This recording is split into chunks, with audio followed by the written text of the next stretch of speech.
Hi, all right. Well, let's go ahead and get started. It is 10:01. So thanks everyone who has already voiced in the chat where you're from, and thanks again for calling in.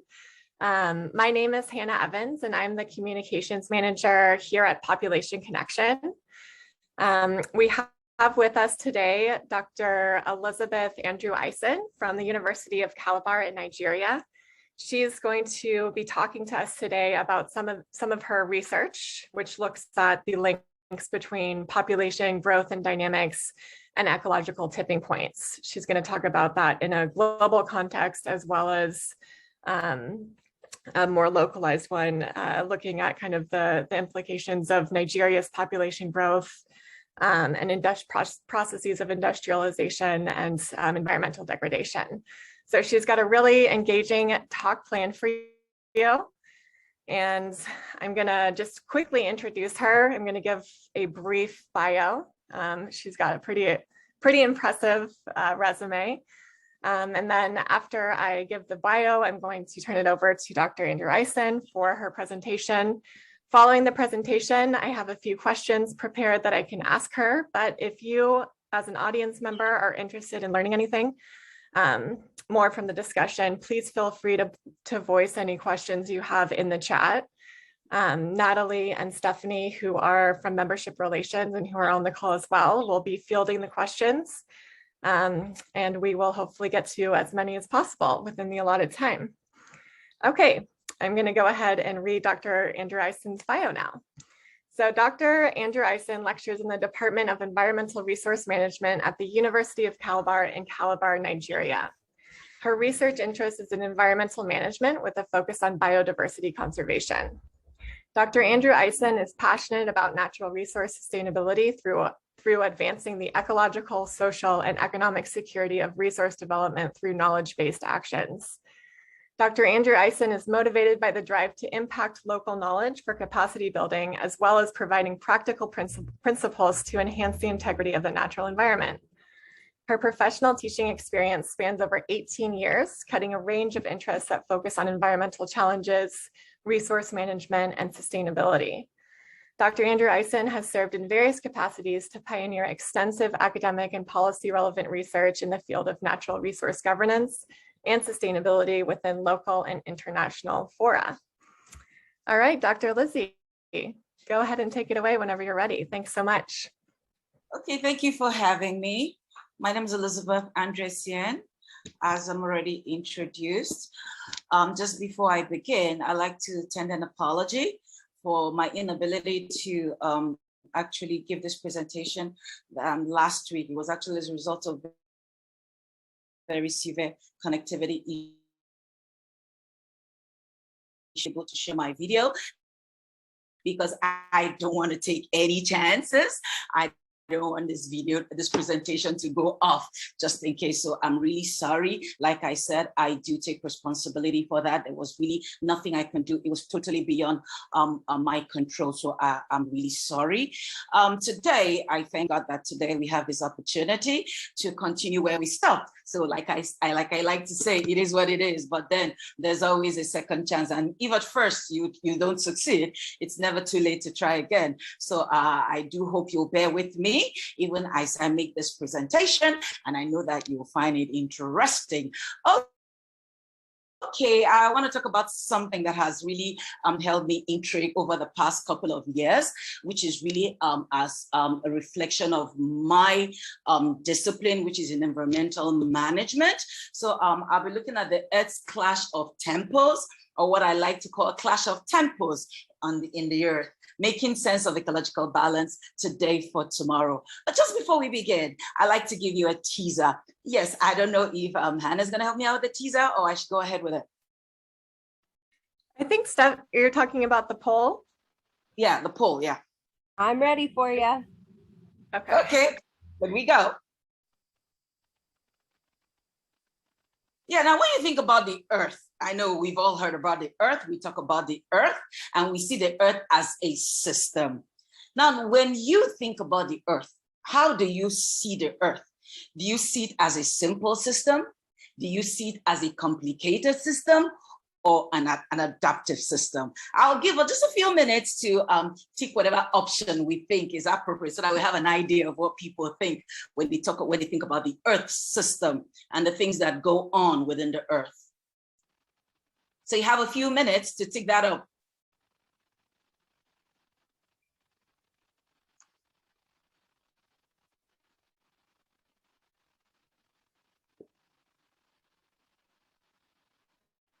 Okay, can we go on? Yes. Okay. Okay, oh, awesome. I can see many people putting up an adaptive system. Some people say they're not sure. That's okay. At least nobody is saying the Earth is a simple system. So that sits very well with me, because basically when we talk about a simple system is that system that has a single path to a single answer. And as such, if you want to get the answer, there's only one way to do it, one simple way. When we begin to talk about a complicated system, I see many people have actually indicated the Earth as a complicated system. A complicated system actually has multiple parts to a simple answer. But to get the answer, you have to have multiple choices that you can make. However, there's only one correction. So if I were to take that poll, I would not particularly regard the Earth as a complicated system. Now, would I say the Earth is a complex system? A complex system is one system that has multiple parts in addition to multiple answers. So yes, we can say to a large extent, the Earth is a bit complex because it has multiple parts to multiple answers. But if you went with adaptive complex system, then you have it all right, because really the Earth is an adaptive complex whereby you have systems that are subjected to the choices that are made by other systems. So it's a kind of complex interaction that is actually defined by various levels of adaptations within systems. And we know that when we are talking about the Earth, all the complex interactive processes and relationships that connect the natural and the man-made substances around us keep evolving, and they're dependent on quite a number of dynamic variables. So this is one area of my scholarship that has been of interest to me, particularly in trying to understand the impact that humans have had on this complex Earth over time. So yes, I'll be looking at the Earth, the world of systems. I will start off by looking at the world of systems. Indeed, we live in a world of super systems. That means we live in a world of systems nested within systems. But however, regardless of the fact that we live in a super system world, a super systemic world, there are interactions. Such interactions can bring about conflicts and synergies. Now, before we talk about the interactions, the conflicts, and the synergies that can go on within the world's super systems, we do know that systems are also characterized by some processes that bring about the kind of complicated or the chaotic tempos that will go on within systems. And this has to do with the components or the inputs, the interactive processing relationships, and of course, the feedback or the output, what we get out of it. So technically, interactions are inputs that determine the kind of interactions that will be processed within a system, or the controls we have within a system. At the same time, when systems are regulating themselves or being regulated, it can result into conflicts that result from processing components being at variance one with another, or where some level of incompatibility or clash result to determine a negative turnout of control processes or output. At the same time, we can talk about system harmonization, where we have processing components being in harmony to determine a positive turnout of processes and control. Regardless of the complexity of systems, these are the key components that will determine the kind of tempos that you will get within a typical system. Now, when we bring what we understand about systems and we begin to come down, we do know that systems are basically diverse, complex, or dynamic. That means they evolve or they adapt at various levels, from the micro to the macro levels. However, when we begin to look at the natural systems of the Earth system is so structured such that it provides space for other systems within them. That brings about its flexibility or dynamic nature, where it can create room for other systems particularly man-made systems that bother around the socioeconomic, the political, and so on. So however, regardless of the interactions that go on within the natural system and the human system, the integrity of the natural system is key to determining the kind of resilience we will have within systems. This is because without integrity, diversity, it is a bit difficult for super systems like the Earth to maintain its ecological stability as a result of the different requirements that go on within this system. So when we come down and we begin to look at the Earth and we want to talk about the Earth as a system, we can see the Earth as a super system that is actually nested within subsystems.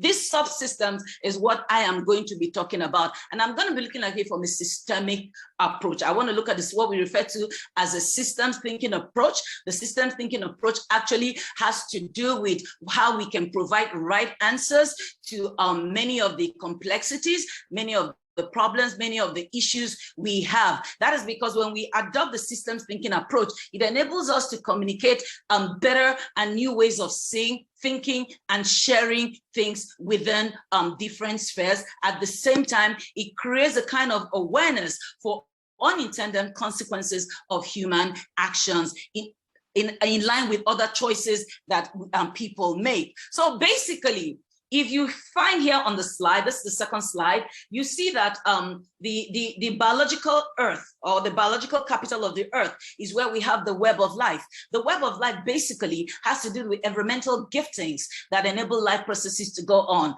The supply of food, the supply of fuel, materials, medicine, the ecological processes that go on unhindered by human or all kinds of intervention, as well as the regulation of the Earth's chemical balance, not to mention the various giftings we have, the natural resources we have in form of eco goods and services. Unfortunately, within the web of life, we have organisms, plants and animals, and these organisms over time have evolved. They have adapted to the system in various ways. Man, as an agent of the environment, has also been adapting over the years. As a matter of fact, it is projected that by 2050, the world population will be about 9 billion people. We'll have about 9 billion people on the surface of the Earth. As at 2030, that is, we should be expecting, in accordance with the United Nations prediction, about 8.5 billion persons on the surface of the Earth. And by 2100, we should be having well over 11 billion people. That is to say, increasing human populations is going to keep interacting with the local and the global environment to bring about the kinds of environmental interactions that can bring about chaotic or challenging situations on the surface of the Earth. However, for me, what has actually held my interest over time and over the years is when we begin to consider the way humans think and the way nature works. The two happen to be at variance one with another. Unfortunately, for too long, human populations have actually considered the fact that they are not part, they have actually operated as if they are not part of the environment, but being part, they're just within the environment, but not part of the environment. And this is a disconnect that I find a bit amusing and a bit curious, because that accounts for many of the environmental challenges we see. So what am I trying to say? I'm simply trying to say that there is a variance between the way nature works and how humans think. And that is resulting in the clash of tempos that we have on the surface of the Earth. For humans are typically concerned with the domination of the ecosphere. Humans want to dominate the ecosphere through what they will naturally regard as progress.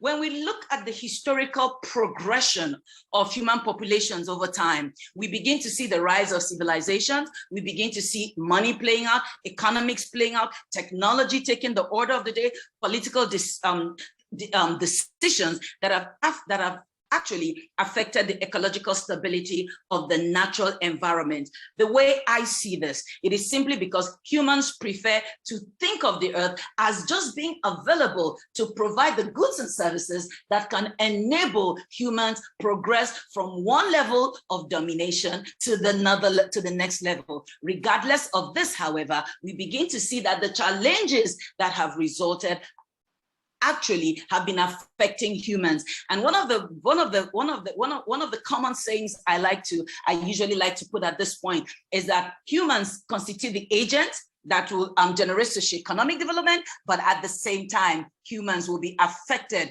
whereby those socioeconomic opportunities are not properly harnessed. So when we begin to go to the next slide, we begin to see the environmental opportunities and constraint model, which I was able to put together to guide our line of discussion in highlighting the clash of tempos we have on the earth. Now you can see that human resources are at the heart of resource utilization processes. That is because the earth provides not just opportunities, but it also provides constraints. That is like, say, we can begin to look at the two sides of a coin.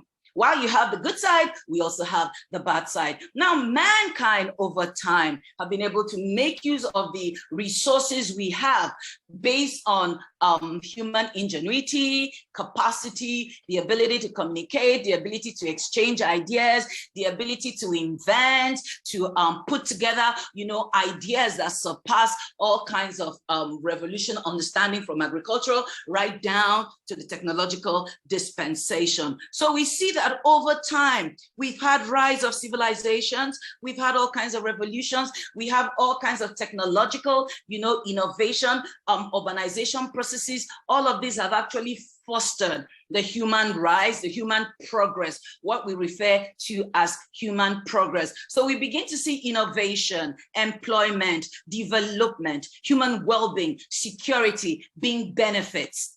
But at the same time, as a result of human influence, we are also beginning to see all kinds of constraints. These constraints that we see in the environment bring about what I like to refer to as negative effects, where as a result of human influence, misuse of land and resources, increased production and excessive consumption, as well as wastage at different levels, industrial farming, increase in industrialization level, emission of gases. We're beginning to witness a situation here where we have all kinds of eco-crises really turning around to affect man. So if we want to extend the discussion a bit, we can say, well, man is the agent that generates socioeconomic development. At the same time, man is benefiting from the outcomes of socioeconomic initiatives. Man is also affected when environmental models are not properly regulated. And when that comes, it threatens the very existence of the human population. We begin to see environmental degradation, we begin to see resource deterioration.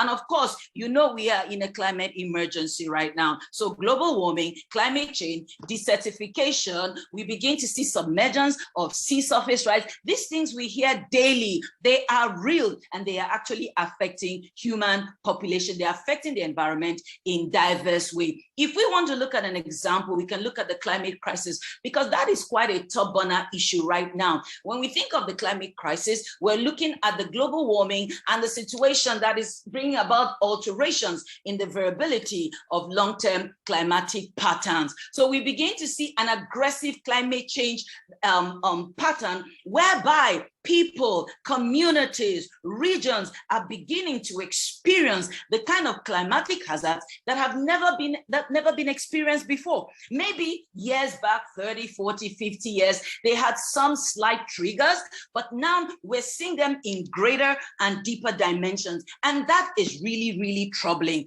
For example, we see that global temperatures are consistently breaking records. While in 2016, we had the warmest weather ever. 2019, we still had the same thing. So likely this trend is going to continue maybe until 2020 or 2028 or 2030, with a 75% chance that for every event that occurs, we're even going to have hotter climate. That is a problem, if you ask me. And this is as a result of the ecodominance of mankind, where humans have taken intense control or have exerted intensive influence upon other species. Now, when I begin to think about the ecodominance triggers, I like to look at it as the top burner being population growth. As populations grow, we begin to see the factors, the variables of demand and supply playing out in various dimensions. We see modern state capitalism. We begin to see the development of economic policies that are not ecologically compliant. We begin to have all kinds of technological dominance. We have intensive production trends, consumption trends, not to mention packaging, and then the mismanagement of waste and all of that, in addition to the human environment ignorance, where people do not understand that they are not just in the environment, but they are part of the environment. Now, when these dominant triggers begin to build up, the next thing we begin to see, as shown in the slide, is where we have a clash of tempos. The clash of tempo really has to do with the rate at which, with the way humans think, the way humans act, and the way nature processes its systems. Humans are on the fast lane, as we can see, rushing to conquer, rushing to dominate, rushing to build, rushing to develop, rushing to safeguard food security, rushing to safeguard human life and all of that and livelihood, while at the same time, the natural ecological processes do not have that kind of rush tempo. Natural processes take time based on some level of stability and equilibrium. And I would say, you can imagine if as a baby, you become an adult within one day. That would be a mere impossibility, right? Yes. So we begin to see that even for natural beings like humans, we take time to get from one growth stage, from one development stage, right down to the next. That simply tells me that nature works with time. Yes, mankind also works with time. But mankind is on the fast lane and does not take into consideration the stability of ecological processes. And this results in a clash of tempos, bringing about the kind of ecological disequilibrium that we have been witnessing in recent years. So I stay in Africa, and like I say, I like to talk about my African environment with an eye on Africa. If we begin to look at the prospect and the challenges of what we have, the clash of tempos we have in Africa, then we begin to see that, oh, it is necessary for the world itself to begin to put its eye on Africa, particularly because of the prospects and the challenges we have for emerging economy. Africa presently is the world's second most populous continent, and as such, future population trend is likely not going to abate in any way. However, regardless of this, Africa is a natural resource-rich economy. It's a natural resource-rich continent. It is green. It has all kinds of resources that are being harnessed by the developed countries of the world. So there is a link and there is a partnership between Africa as a developing countries and other advanced countries of the world. If we come down to sub-Saharan Africa, we begin to see that the high fertility rates, which for now is estimated at between 3.0 to about 5.2%, is likely not going to slow down in any time soon as a result of poverty, as a result of both cultural, economic, and social factors, which we'll look at. However, one key thing that we need to concern ourselves with, particularly because we're looking at our population, is the high fertility rate that is synonymous with low contraceptive prevalence. That is to say, it's going to be a population boom, not just explosion, but we're likely to begin to witness within the next 10, 20 years, even greater population boom. And that is not very healthy for the ecosystem. That is not very healthy for the environment, if you ask me. However, if we come back to the reproductive challenges we find within the African environment, will agree with me that there are quite some challenges, and these challenges act as a key point to creating urban growth and at the same time eco-fragility. We talk about sociocultural and economic pressures that with emphasis on local construct, the local environment where people, the woman has no right to her reproductive say, the issues of reproductive right, the issue of pressure, cultural dictates where communities have to dictate what happens. We have communities where humans, young ladies are actually given out at very early ages, some as early as 10, 11, and they start giving birth. And we know the outcome of such on the reproductive health of such children, VVF. That is something we've known. How about with gender-based violence, which is really massive and going on, despite the fact that so much is being done, at various levels? We have marginalization, we have the gender gap, we have unlimited access to reproductive health facilities. We have the fact that many women are not as empowered. They're not in decision-making positions where they can they can move for options that will favor the stability of women and women's rights. In addition to the fact that we have a lot of people who are ignorant about reproduction and how that affects the environment. Then we come down to Nigeria. Nigeria is a powerhouse of Africa, and I'm a Nigerian, so I can only talk about my country in detail. If we begin to look at the population of Nigeria, the Nigerian population is presently estimated at 200 million. And like I say, we have about 2.8 to about 3.0 population growth rate. So technically, Nigeria contributes about 3.6% of the world's total population. That's a lot if you ask me. Now, the average growth rate for the next 50 years is likely to increase at a rate of about 2.09% or more. Except, of course, the indices of the urban fragility begins to play it, where the high cost of living will begin to cause families to begin to lower. But when we begin to look at it from the cultural perspective, that may be a bit of a problem because of so many other complexities. However, Nigeria will be by 2100 among the top 5 most populous countries we have alongside Mexico, Indonesia, and Turkey. So they are referred to as mean economies. Mean economies are really frontier markets that have a strong potential to drive international growth. However, the issue of population, ecology, and society will play out, and then most likely will act as trigger factors to affecting the eco-balance of the earth. Now, the challenges of harnessing population growth in Nigeria presents itself in diverse forms. We have a lot of policies, very good policies that try to address some of the issues that we are looking at, some of the issues we see. However, we have quite some weak state and governance institutions, and then the regulatory frameworks to address some of the issues or to enable people to comply to many of the measures, the political measures, the measures we have is quite weak in most sectors. So that's a big problem. In addition to this, when we begin to look at the heavy reliance and consumption of imported material without due consideration for local content, then we know that, Nigeria is, even as with its potential, with its prospect to drive international growth, will likely incur some homegrown problems. So we have the debt of infrastructure to support livelihood within the various sectors. So we have many more poor people, even as the population is increasing.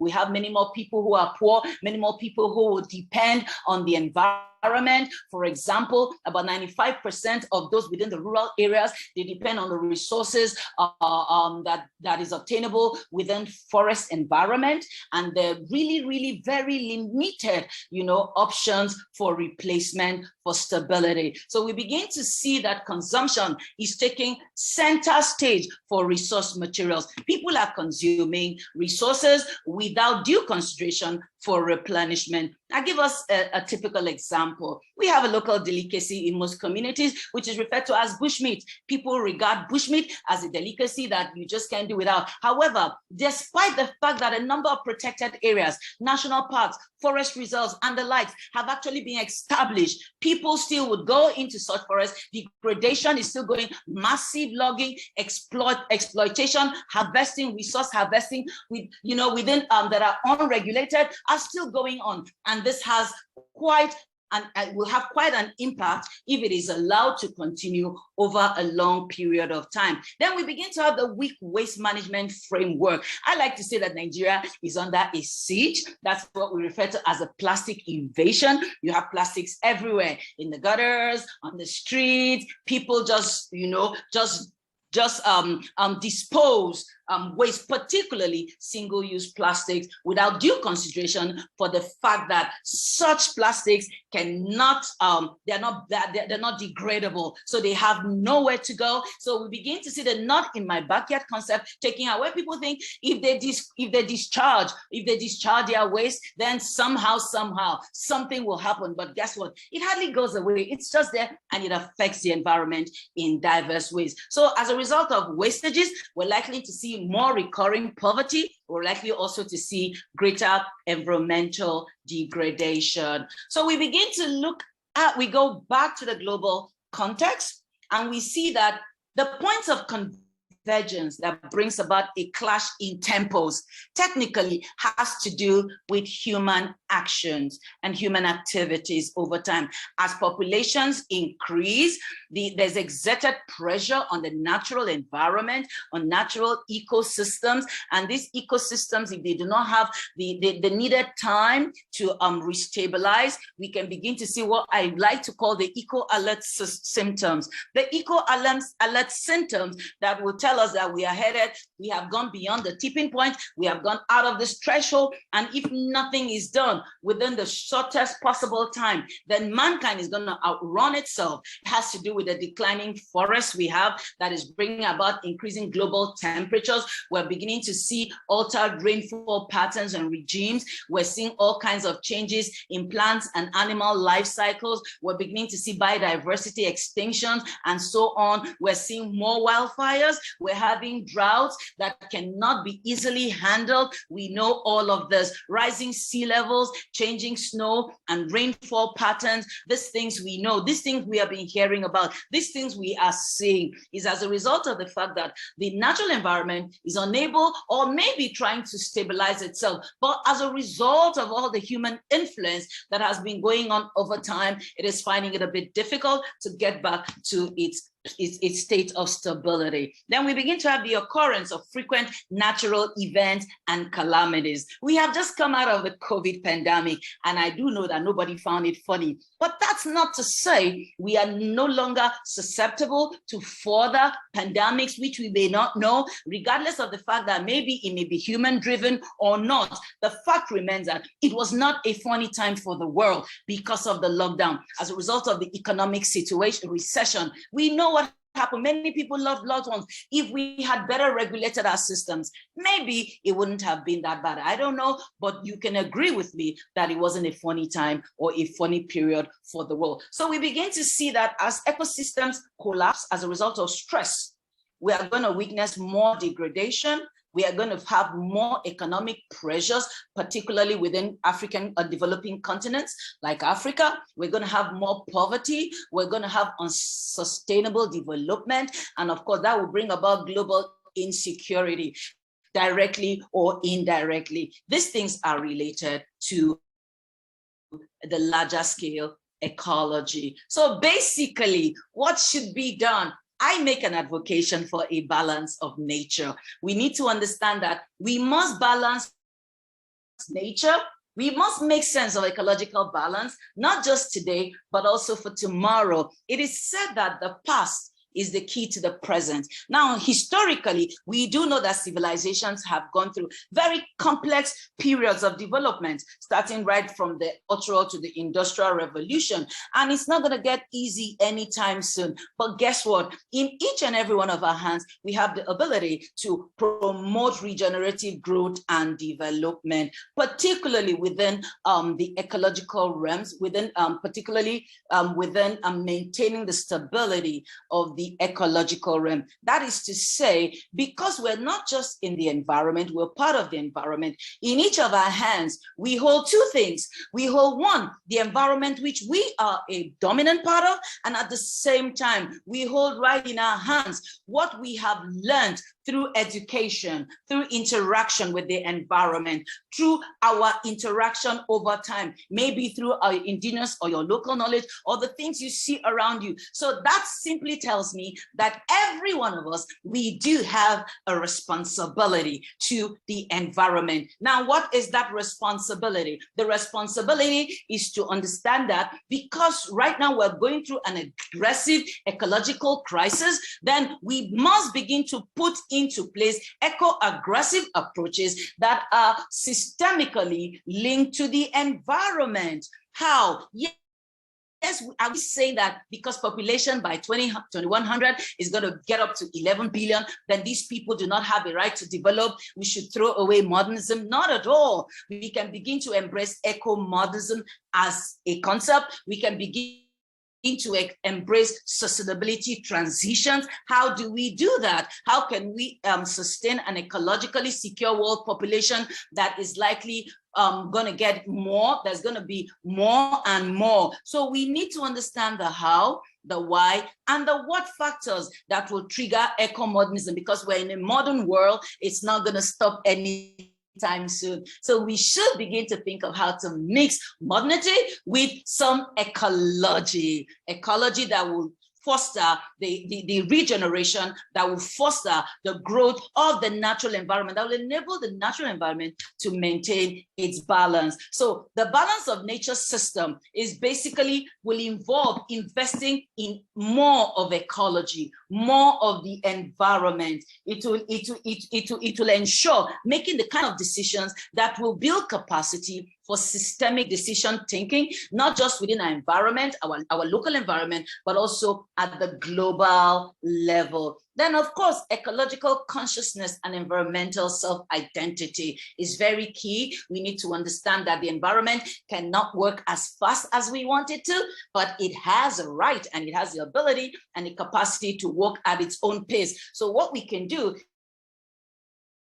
is to try to ensure that we work in tandem with the ecological equilibrium. Then we encourage ecological environmental consciousness at various levels, as well as support regenerative growth. You can do something within your little space. I don't know what your space looks like, but there's definitely something you can do. You can recycle, you can reduce something. Maybe your old clothes can be upscaled. You can give them out to somebody who needs them. How about your package? You can dispose of them properly and so forth. So there are so many choices we can make. Why? Because we do understand that the earth itself is an adaptive complex, and the choices we make will determine how the earth will fare. At the same time, we must support a circular economy, or what I call green growth economy, the green growth economy and natural capital. We must foster energy recovery, waste to wealth, waste to energy, or waste to wealth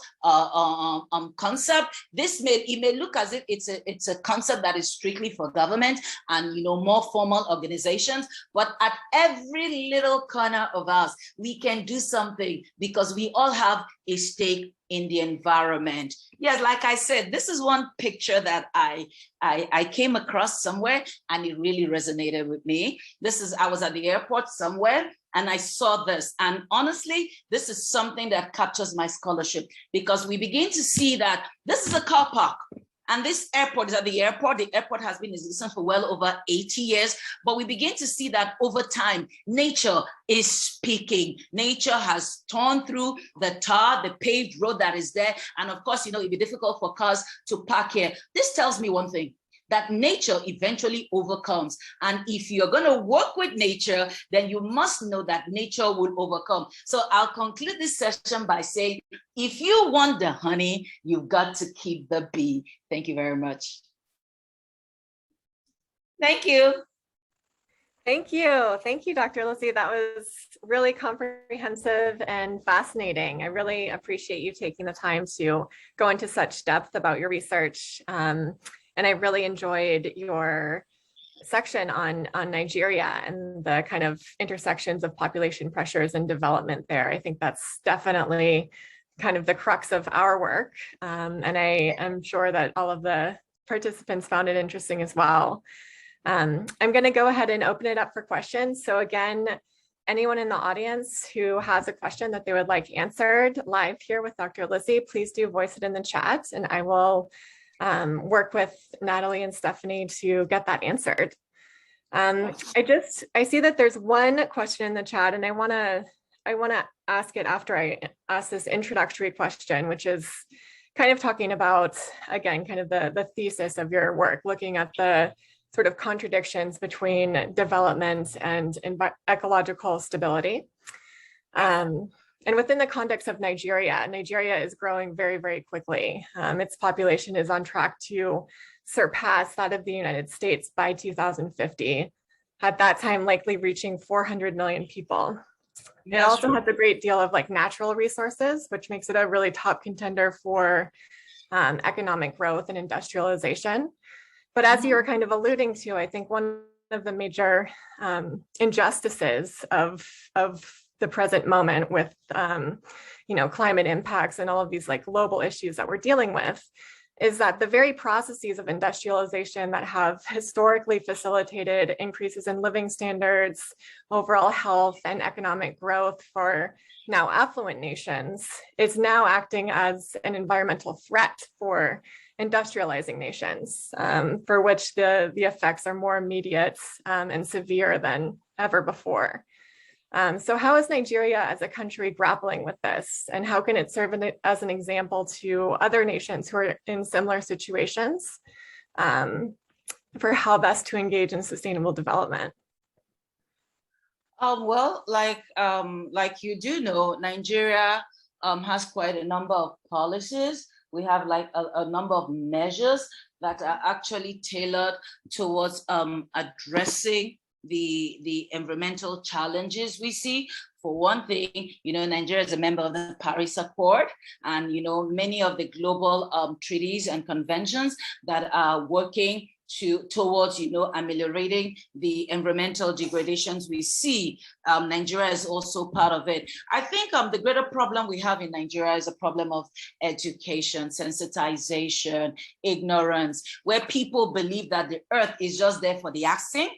So we begin to see that at the higher institutional level, government level, quite a lot is being done because we have these policies. As right now, Nigeria is promoting its secular economy. I did say that we are designing the path to green growth. There are skeptics who just don't believe in it. They believe that, the environment is just there. I mean, it's there at my disposal. I can get anything I want. So basically, the starting point is to have the conversation. So this conversation has been going on at various fora. We were talking about it as today. I think Lagos State, which of course before Abuja was the capital city, is launching its secular economy pathway. And really, Lagos State has been one state that is very remarkable in piloting, the drive towards, secularity, resource management, and all of that. So yes, we have other states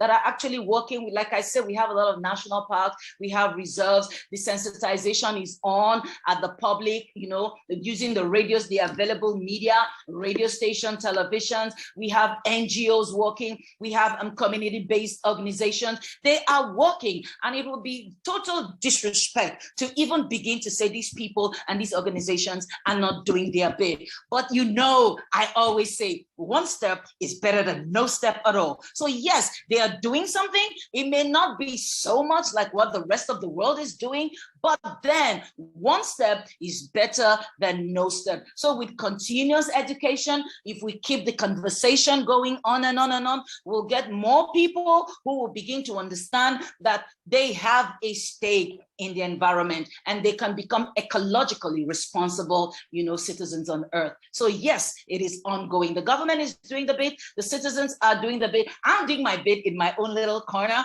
where I teach. I try to get young people to understand that you the environment is not just there for you to, to exploit. You also have a responsibility. You can plant a tree, you can plant a flower, you can make your environment beautiful, and you can really stop, the wastages we see around us. So yes, it is ongoing. The conversation is ongoing.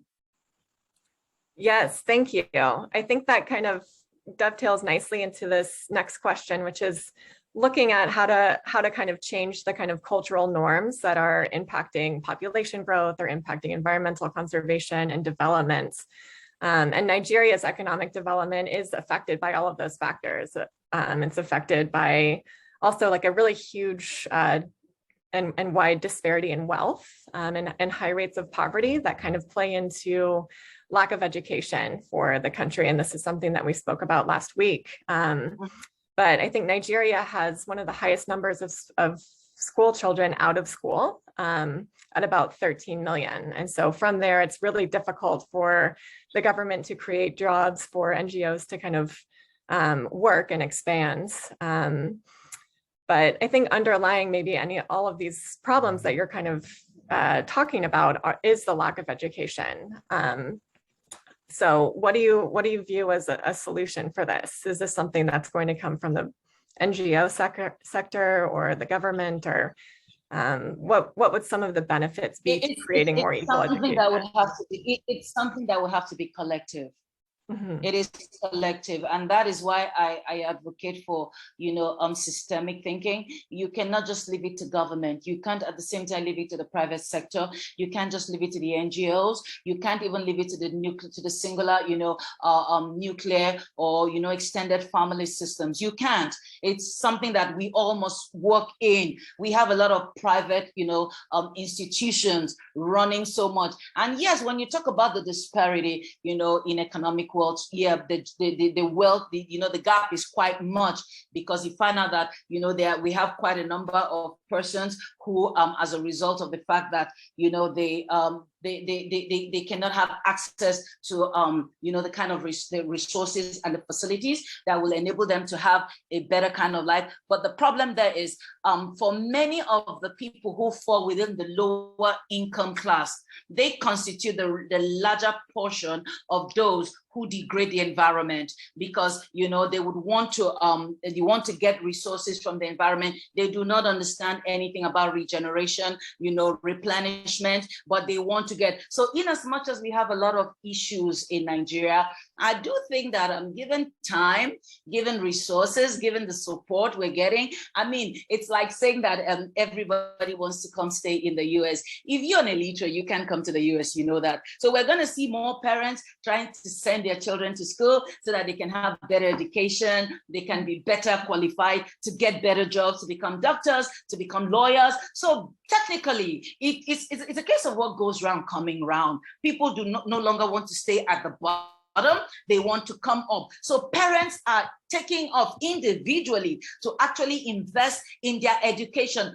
Maybe we could even say, fine, the generation, the older generation of Nigerians we have, who may not totally have understood, the principles of getting a proper education, are now beginning to see that, okay, I need to send my child to school so that he can get a good education. And, if he gets a good education, he's likely to get a better job. If he gets a better job, he's likely to take care of me when I get old. So it's a case of what goes round, coming round. People are beginning to see for themselves that if you don't have the kind of education that you need, then you may not be properly positioned to have a future that, can be balanced and viable. Yes, the cultural factors play. I mean, we have extremists who are within their purview to make sure that Western education is aboard. So they would go extra miles to destroy communities, to kill people. We're not taking that away, but that has not stopped people, because we still, regardless of the things we see, we still have to make every concerted effort. We have people who are going into communities, trying to give children, just the basic education. In Nigeria, we have what we call the UBE, the Universal Basic Education, whereby at the primary level, education is free.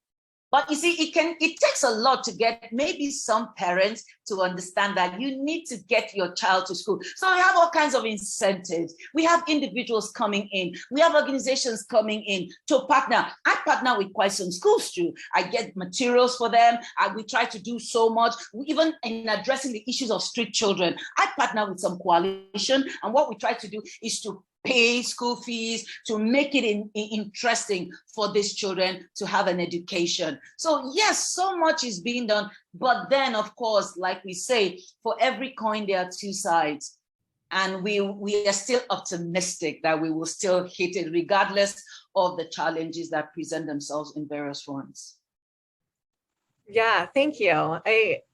I want to ask, there's a couple questions that are kind of asking, and again, this kind of feeds into what you were talking about before, just about the, reproductive health and how we can slow population growth. There's a question asking about why reproduction continues to be a taboo topic and something that's not necessarily talked about. There's another one that's asking about how the United States and the United Nations can help provide more needed population control measures. And I just want to make a quick note here that population control is a term that we never want to use because it infers coercion. What we're always talking about whenever we're looking at slowing population growth is reproductive autonomy. So giving people access to the resources they need in order to control their own fertility in an individual and autonomous way. But Dr. Lizzie, what do you think are some of the major barriers to realizing slower population growth within a cultural context? You mentioned, for example, there's a disconnect between people and environmental conservation with the kind of continued hunting of bushmeats despite environmental regulations. And then there's also cultural implications for, how many children families are supposed to have and, what's socially accepted. So I was wondering if you could speak a little bit to that. Okay, yeah, we have quite a lot of barriers. I mean, we can begin to look at the issue of access to healthcare and healthcare facilities, particularly within the rural areas. We begin to see such barriers as, the right to reproductive health, to your health, your choices, the right to make the choices you make. And maybe sometimes we can even look at cultural situations like, of course, being in Africa, that women particularly, just a good proportion of women, let me rephrase it this way. We have the male child concept. The male child concept is expected that, if you're married and you're having children and you do not have a male child, you have female children, well, you're technically in many cultures, you technically haven't given birth yet, because they want to see the male children who within the cultural, norms are regarded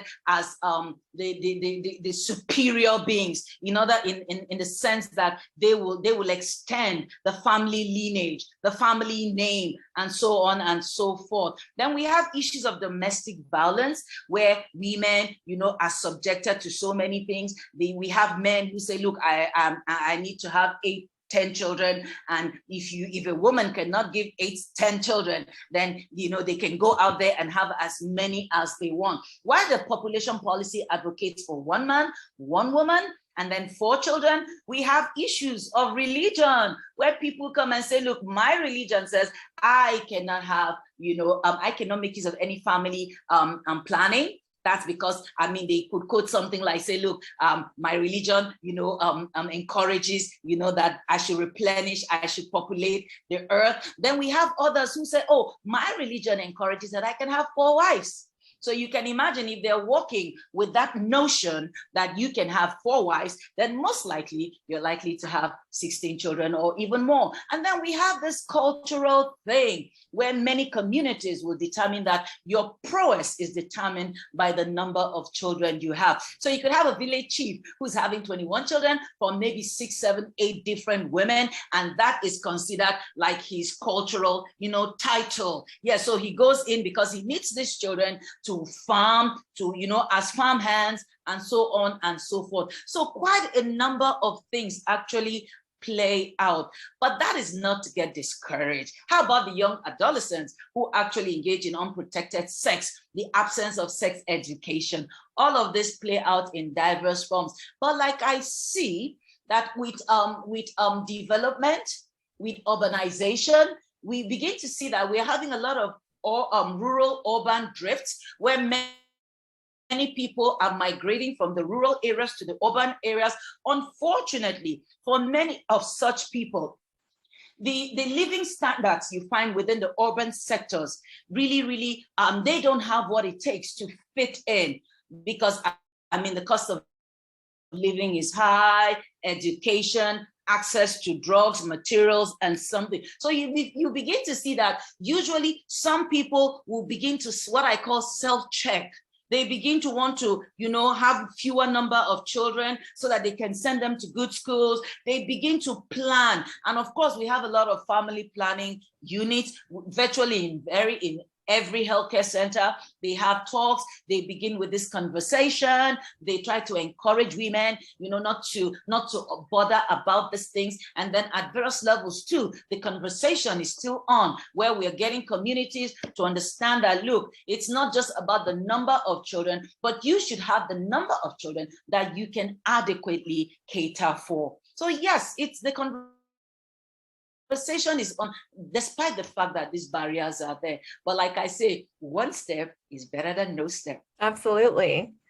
There's a couple questions here that are one of them is just acknowledging that they are interested in the waste to energy approach that you use on your eco-aggressive approaches to conservation. So well done. And then there's another one just asking about how you think nature is going to overcome the plastics crisis, which is something I think you talked briefly about, but I don't know if anyone has an answer to this, but perhaps you have an idea. Well, nature will give you what it gives to it. Mm-hmm. As you can see from this picture, what you give to nature is what nature will give to you. If you give nature lots of plastics and nature cannot decompose them, nature will leave it there for you because it cannot work around it. And like I said, nature eventually, except you begin to adopt the kind of approach that will enable us to begin to recycle our materials, then we will still have these plastics. They are going nowhere except we remove them. They will be there for us. So that will hinder a lot of things. It will block our drainages. It will block our gutters. It will make our environment unsightly. And as it continues to build up, definitely it will get to a time where you yourself, you get so overburdened that you want to do something about it. For example, where I stay, we do have what we call our monthly environmental sanitation program, where people come out and they want to unclog the drainages. They want to do so many things. You understand? And then people are a bit cautious. Of course, I stay in one of the greenest cities we have in Nigeria, in Calabar. Everybody knows that Calabar is a beautiful green city. So much we have the green sheriff. If you dispose your waste indiscriminately and they get you, you're in for it. So we have a lot of these talks, and culturally, the people of Calabar have been noted as being, environment conscious. They like beautiful things. They like to keep the environment beautiful. So definitely, if you don't take responsibility for the things you put in the environment, then the environment, I'm sorry, will not be able to help you out. And that is what we mean when we talk about trying to make sense of the ecological balance today for tomorrow. So what you give to nature today is what nature is going to give you tomorrow. If you keep the environment clean, you're likely to have a beautiful, healthy environment for years to come. If you do not, then you add to everybody's trouble, and it will get to a time where countries of the world will actually begin to, marginalize countries, particularly within Africa, that are not doing, as well as they should in regulating the environmental tempo, or at best, they will come in to try to support. Right now, there's a whole lot of attention on recycling, reusing. 10 years ago, you won't find anybody, trying to gather waste materials to go reuse them, to go recycle them in many African countries. But today, that is something that is being talked about. And today, we're even going further to begin to talk about a circular economy, a green economy with net zero wastages. So it's a starting point, and it's gonna get, it's gonna get more intense as the days, as the years go by, as the knowledge intensifies, as people begin to see that, okay, we can have a beautiful synergy between people, between planet and profit. That means you can keep your environment clean and you make something out of it. So we begin to see that many more people will begin to engage, indulge in the waste to wealth program. Many more people will begin to become energy sufficient. It's gonna happen. Trust me on that, it's gonna happen. Yeah, thank you. I really like what you said about kind of cultivating a more communal and collective response to environmental waste and also environmental conservation. I think that's really important and something that I've really seen throughout Africa in ways that are super impressive. So it's right at 11 o'clock right now. Thank you so much, Dr. Lizzie. It's been really great to talk to you. I think that our members are really interested in your work, and we are certainly as well. So I just appreciate you coming on now twice to talk to us and to educate us about your work. It's been a real pleasure.